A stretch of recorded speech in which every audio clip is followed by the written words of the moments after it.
to the ongoing effort to win what is called compassionate release for former House Speaker Sal DiMasis.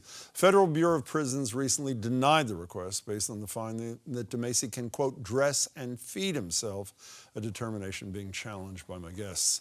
Debbie DiMasis is the wife of Sal DiMasis. Good to see you, Debbie. And former federal judge Nancy Gertner, who's been helping the DiMasis in the case. Judge Gertner, it's good to see you, nice too. To be here. What is his condition? And I think you were there in April, and I know they say he can feed and dress himself, whatever that means. What's his actual condition, though, Debbie? He really can't. Yes, he can pick up a fork and spoon, and he can use his fingers to dress himself. The problem is he can't swallow. And what's happened is I've been here before and talked about his prostate cancer. He had radiation for that.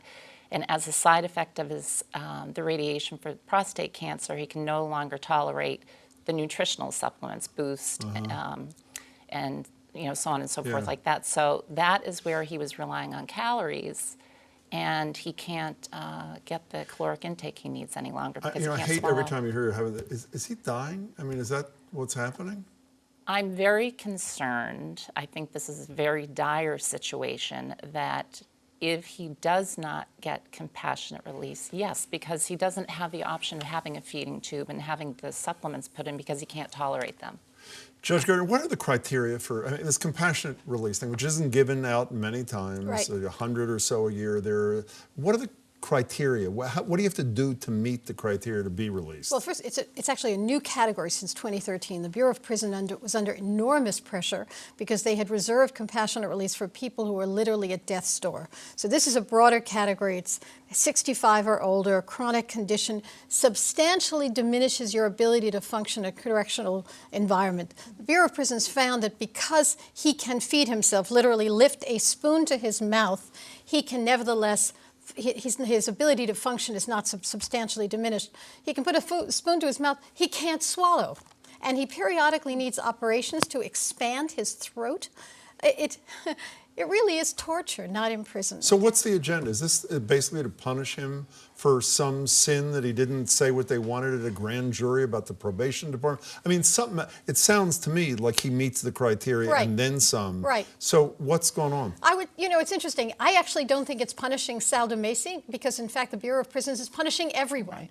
I mean, the stories that we hear of the people who are in the unit that he was in with one form of cancer after another, what they've done is they've drawn the line for compassionate release, really, Jim, on their own. This is a lawless agency. Well, it's like I was going to say, it's a rogue agency. It's a rogue agency, that's right. So when they say no, what recourse do you have? Can you appeal it? I mean, my understanding is if they say yes, it's not the final word. They say yes, then they go to a federal judge, which will be the same judge, your former colleague, Mark Wolf, who sentenced him to begin with. But is there any recourse? Can you appeal a determination like this? We can appeal within the agency. We can appeal within the agency. To the same agency. To the same agency, that's right.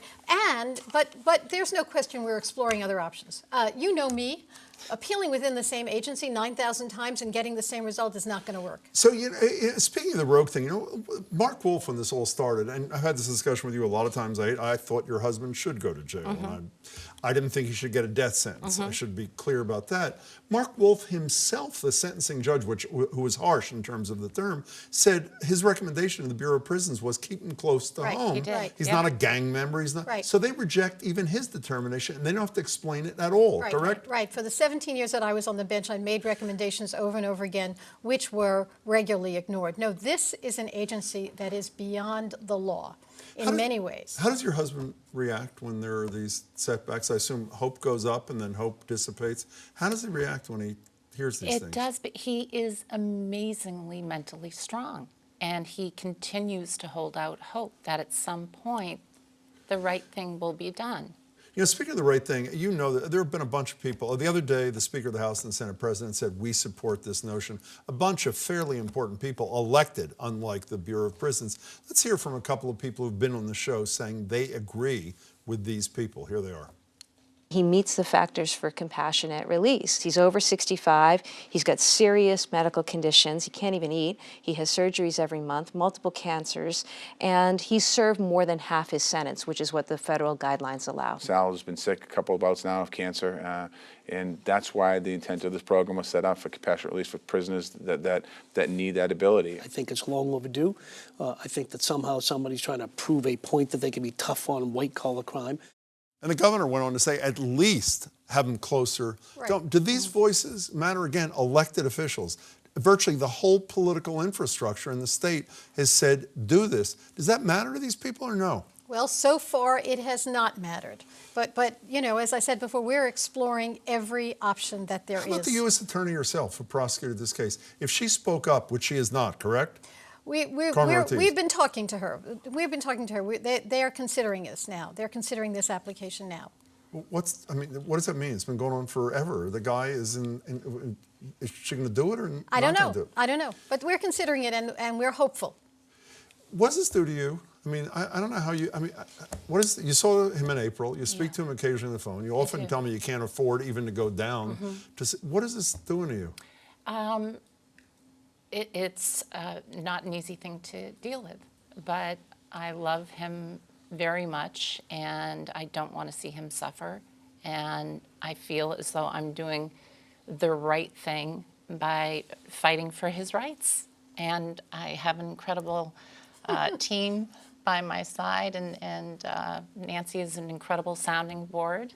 So when I want to yell and scream, I have Nancy to yell and But it's really wider than just Sal DiMasis. It really is the Bureau. We hear stories of people who are literally about to die, and the Bureau of Prisons says no. So this is a wider problem that we should deal with. And Sal, to his enormous credit, says, do it for me, but do it for them as well. And I know you're lobbying on the state level to get a comparable law in the state. Debbie DiMasis, I wish you luck. Thanks so much for your time. Thank you. Keep us surprised. Judge Gertner, it's good to see you too. Good to see you. Thanks so much.